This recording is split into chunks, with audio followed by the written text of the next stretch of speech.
Wizards of the Coast has come out and announced the bonus list of Modern Horizons 2 cards. So today, we're going to take a look at the most exciting cards from that list. Magic.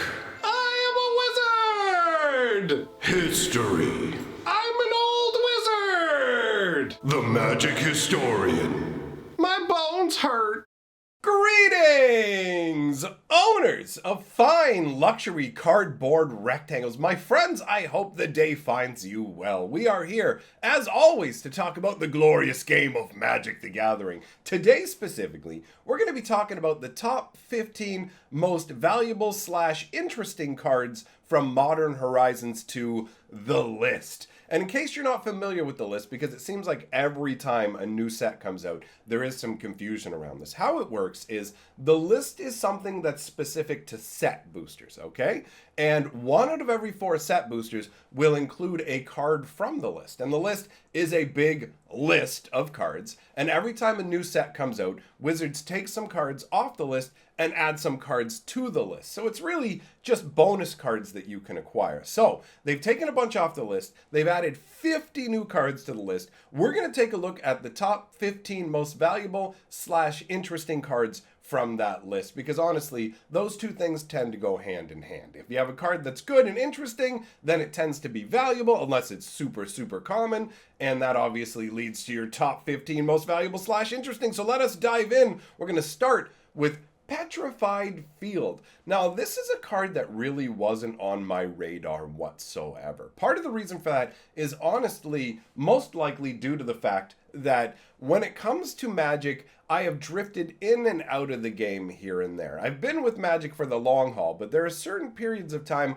where I wasn't as involved because other things were going on in life. And the Odyssey block actually happens to be one of those. So Petrified Field to me was always just kind of a side whatever card. I never knew anybody was using it for anything, but it has crept up in value over time, and it is where we're starting out on our list. This is the number 15 card. Now, I'm not going to tell you the number of each card because obviously you can see sequentially as we go up what order they're in, but Petrified Field is a very odd card to me. First of all, it's a land that only taps for a colorless mana, so the other ability of the land is really what's going to matter to you, right? And the other ability is sacrifice Petrified Field, return target land card from your graveyard to your hand. And honestly, the first time I saw this card, I was underwhelmed by it. I really didn't see the utility of it, but I do see now, obviously, this can be quite useful, getting you back lands that are very important to you, especially if they're lands that have sacrifice effects. It functions almost like a one-shot Crucible of Worlds, right? Just the tiniest bit. But what's really interesting to me is the artwork, because the card was kind of a not really on my radar card, I never really paid attention to the artwork, and I always just viewed it as kind of an empty desert, right? But when I look at it now, I realize, wait a minute, no, there are literally soldiers that are petrified into this field. You can see at least 4 different figures in the foreground, and if that's not a forest in the background of the field, that's a whole army that's been petrified as well. What sort of crazy magic was used here to cause this to happen, right? Did they drain all the magic and life out of the land and everything was petrified, or was a massive petrification spell cast? Pretty neat card overall. All right, so the next card we have to talk about is the Nut Collector. 1 green and 5 for a 1/1. So that's 6 mana for a 1/1. He better be doing something pretty beefy, right? He does. At the beginning of your upkeep, you may put a 1/1 green squirrel creature token into play. And he has Threshold. All squirrels get +7/+7. And to activate Threshold, or to enable Threshold, because it's not really activated, but to enable Threshold, all you have to do is have 7 cards or more in your graveyard, and boom, all of a sudden, all your squirrels are a minimum of 3/3, and this guy makes a 3/3 every turn, right? Because he makes the squirrel token, and he gives them +2/+2. So overall, squirrel deck's obviously going to absolutely love this guy. The artwork is funny to me, because you've got this dude sitting up in the tree in his little weird jester's cap, and he's playing some kind of harp, but he looks totally unimpressed. Like, he's drawing all these squirrels to him, but it's like he couldn't care less. He's like, dude, I'm sick of these squirrels. And you can see there is like a multitude of squirrels crawling all over the branches. So this is definitely a good choice of includes, because Modern Horizons 2 has a squirrel theme, right? Overall, good choice. The next card we have is Dragon Lord Atarka. So Dragon Lord Atarka is 1 green, 1 red, and 5 for an 8/8 flying trampler. Already, this feels great. 8/8 flying trample. Hurrah! That activates the part of me that delights in gigantic, stupidly big creatures. But you get more. When Dragon Lord Atarka enters the battlefield, it deals 5 damage divided as you choose among any number of target creatures and or planeswalkers your opponents control.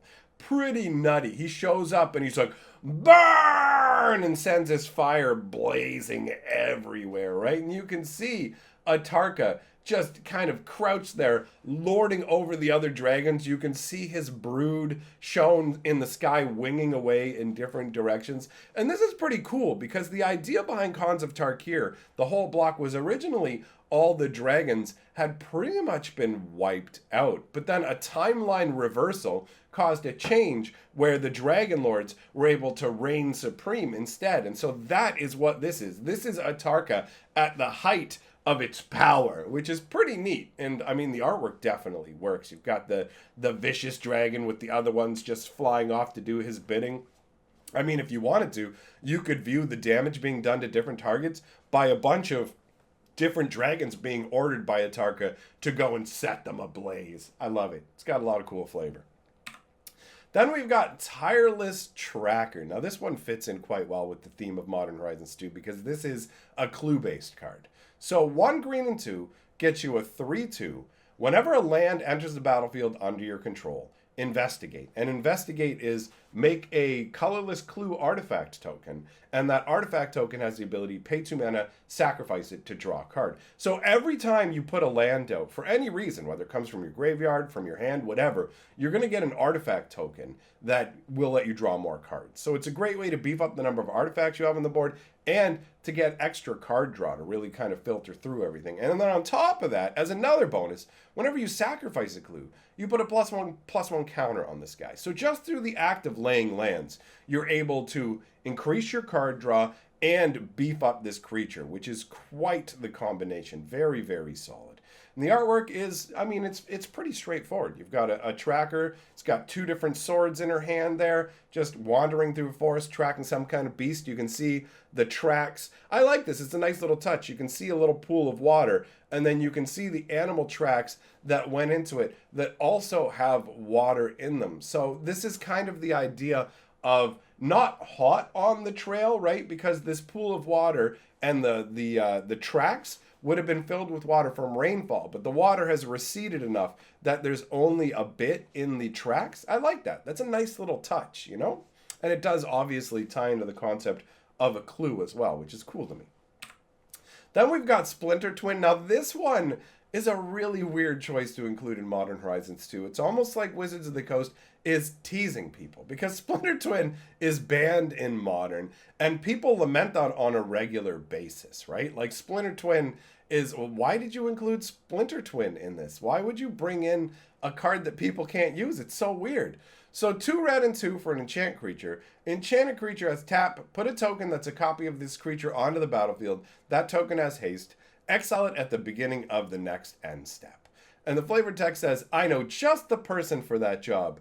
And it literally shows this lady, boom, replicating herself. Here is my Splinter Twin. But her eyes have this vicious red evil energy, right? And the sword drawn. So she's ready for action. I like that. And there's like these little kind of motes of light that are circling around her as well to give her a bit of a more ephemeral nature, right? You can tell by looking at her, she's not quite as solid. Now, when this card came out, I thought it wasn't that big a deal, but that's because I hadn't seen the combos people were going to use it with. Obviously, if you slap this on a creature that can even just untap a creature when it comes into play, you can just go infinite copy. Basically, it's an infinite copy enabler, right? You can use it on a number of different silly things. So there's a reason that it's banned. It's pretty much a, if I use this with this other card, I insta-win style card. Now, let us move on to the next non-teasy card.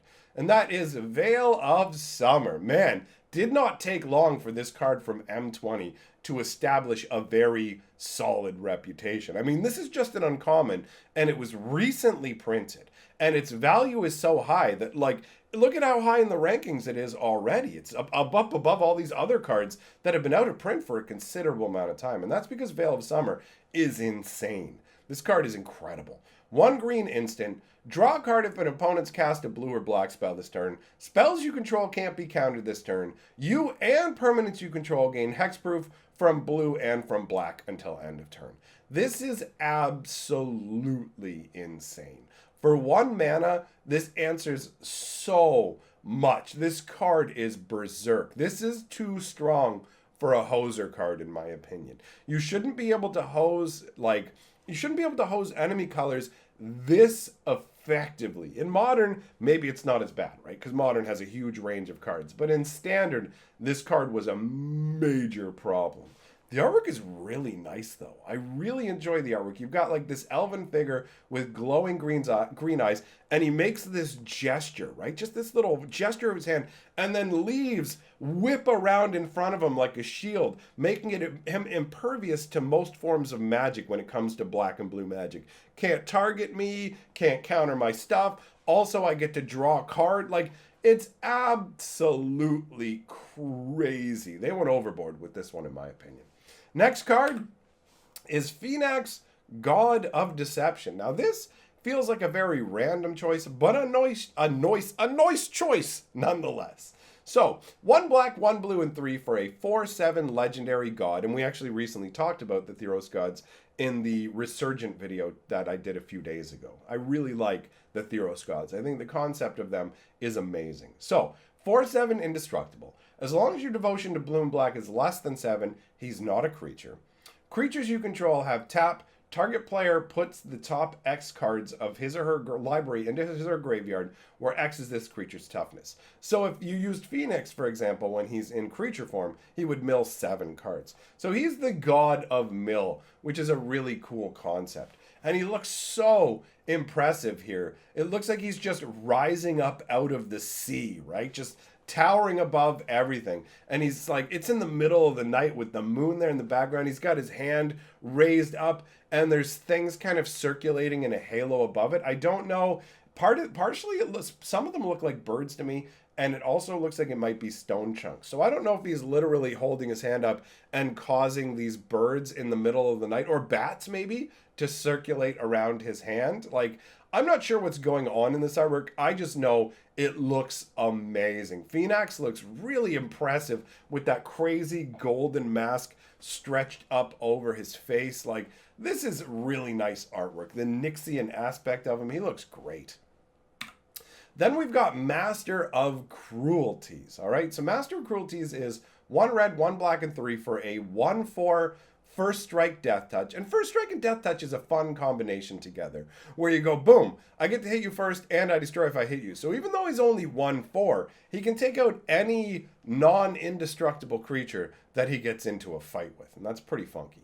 So he can only attack alone, which is a little bit weird, but, I mean, when you read the rest of them, whenever Master of Cruelties attacks a player and isn't blocked, that player's life total becomes 1. Master of Cruelties assigns no combat damage to this combat. So basically, you can only attack with him, but if your opponent can't block him, it automatically sets their life total to 1. It doesn't matter how much life you've gained in the dungeons of Chandelar. The Master of Cruelties will take you down to 1. And that's pretty intimidating, right? And it's interesting to note that he's just shown there in this stationary kind of pose, but the action is actually going on around him, right? Like, he's standing there not moving, he's a demon, but then he's got all these either minor demons or imps that are flowing forth at some kind of mental command from him, right? And he even has a Rakdos-esque kind of vibe to the way his horns are formed and everything. But it's cool that, like, he's a big towering guy, which gives the 4 toughness, but he only is a 1/4, and I like that that's illustrated by the spear he's holding, because look at it. It doesn't look that intense. Sure, the bottom of it's got a little bit of bladed action, but look at it, right? It doesn't look like it's going to do that much damage. I like it. He doesn't feel like he's going to come in and wade in for massive amounts of combat damage. And the way he reduces your life total to 1 is with endless waves of demonic imps. He just stands there and goes, there's nothing in the way. Imps, forwards, and they come chittering, snarling, and drooling, leaping from the tops of buildings, pouring down the stairs, however many it takes to just rip you down to one life, because the master of cruelty isn't there to destroy you. He's there to make you suffer. He's there to make you weak, to lay your strength bare, and basically pave the way for the other planeswalker to obliterate you. It's more about suffering than it is about anything else, which works so well. The concept behind this card is awesome. Next, we've got Aura Shards. Now, this card is bonkers. 1 white, 1 green, and 1 for an enchantment that says, whenever a creature enters the battlefield under your control, you may destroy target artifact or enchantment. It's literally a situation where it slaps a disenchant onto the back of every single creature you put out. That is just incredible. It's so strong. If you've never played with this card, it feels so good. You know your opponent can't do jack. If they have an apartment, I will destroy your apartment. If they have artifacts or enchantments, boom. Oh, I just made a token creature. By the way, destroy your best artifact. Like, that feels amazing. And the flavor text says, Gaia forged her soldiers into self-wielding weapons that struck down all impurities. From the perspective of Gaia, artifacts especially are definitely impurities. And remember, this is a situation involving Phyrexians. So the idea is evolving all of the Kevu and other creatures that exist to instantly be able to just rend and destroy Phyrexians. They're perfectly suited to the task. And the artwork shows this beast leaping through the air, contorting its body in crazy ways, where it's got one claw coming forward, swinging the other one around in this powerful leap, and waves of magical energy are just bursting off of it, laying waste to artifacts and enchantments that lay nearby. That is really, really cool. After that, we've got Grand Arbiter Augustine IV. This guy is obnoxious when your opponent plays him, and pretty sweet when you play him. So yeah, he's 4 mana for a 2/3. He is, a human advisor. So, white spells you cast cost 1 less to cast. Blue spells you cast cost 1 less to cast. So if you're playing a white-blue spell, it reduces the cost by 2. And then the most annoying part of him is the fact that he makes your opponent's spells cost 1 more mana to cast. So, he speeds you up while slowing your opponent down. Makes perfect sense, right? I mean, that is the idea behind this.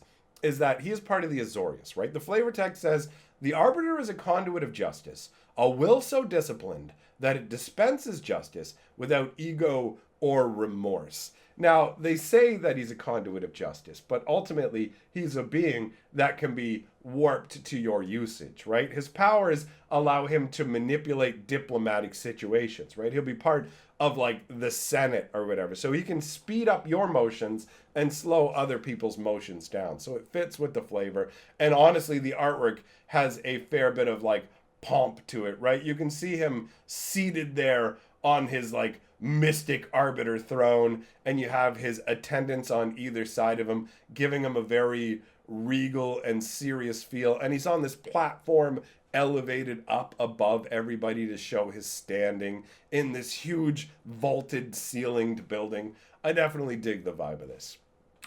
After that, we've got Herborg, Tomb of Yagamoth. Yes, Yagamoth, the father of machines. The reason we all enjoy Phyrexia so very much. So this is a legendary land, obviously Herborg itself.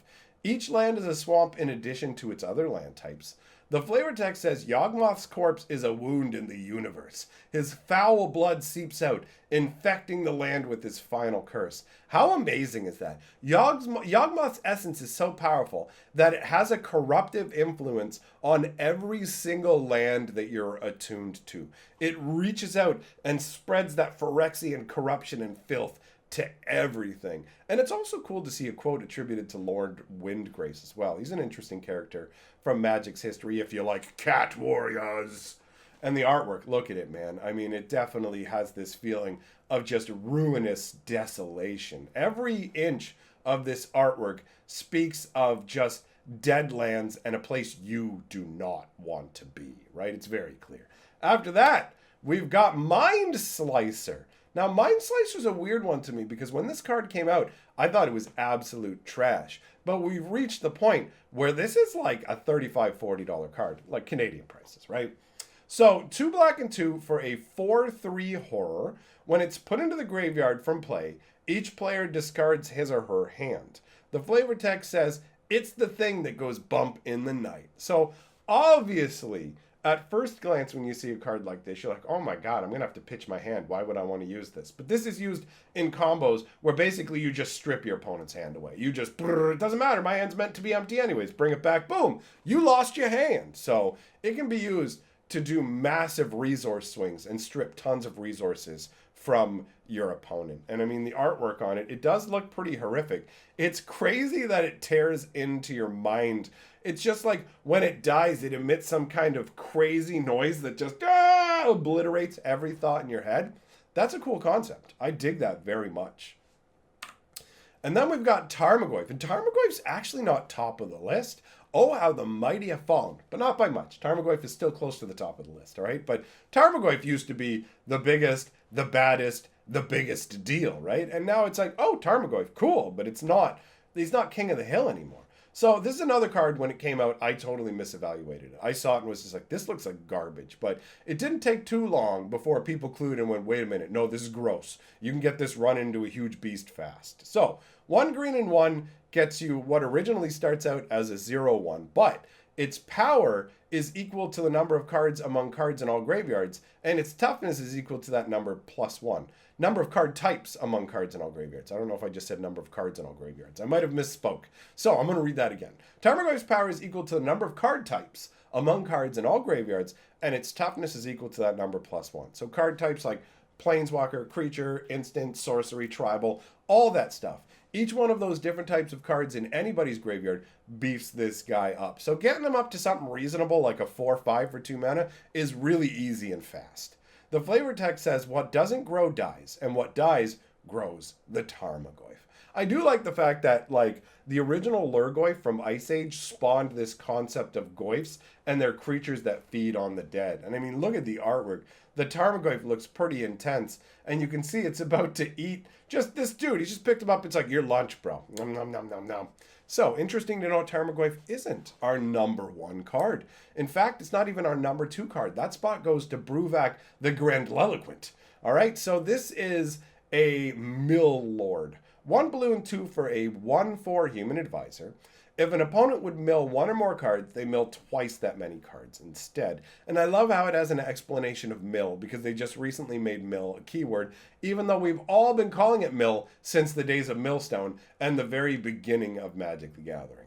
I also love the flavor text. And furthermore, like, look at this. He's been reading off this scroll. The scroll is so long that it's flowing off behind him in all kinds of directions. Like, he's already read through that part and keeps going. So I really enjoy the fact that by using ellipses before and afterwards and just having 2 words and furthermore, it makes it feel like he's been talking forever. So very few words are used to convey the concept of many, many, many words, which I dig from a flavor perspective. And I really like his crazy, like, double monocle and just weird, like, there's something about his goofy bucket helmet with the gem set into it that I find enjoyable, right? This guy clearly is part of the Azorius. You can tell from the way he's set up. Now, he was only available in Jumpstart and only as a mythic, which is part of the reason he's so high on the list. And that leaves us with the number 1 card, which is Aetherville! This card is crazy.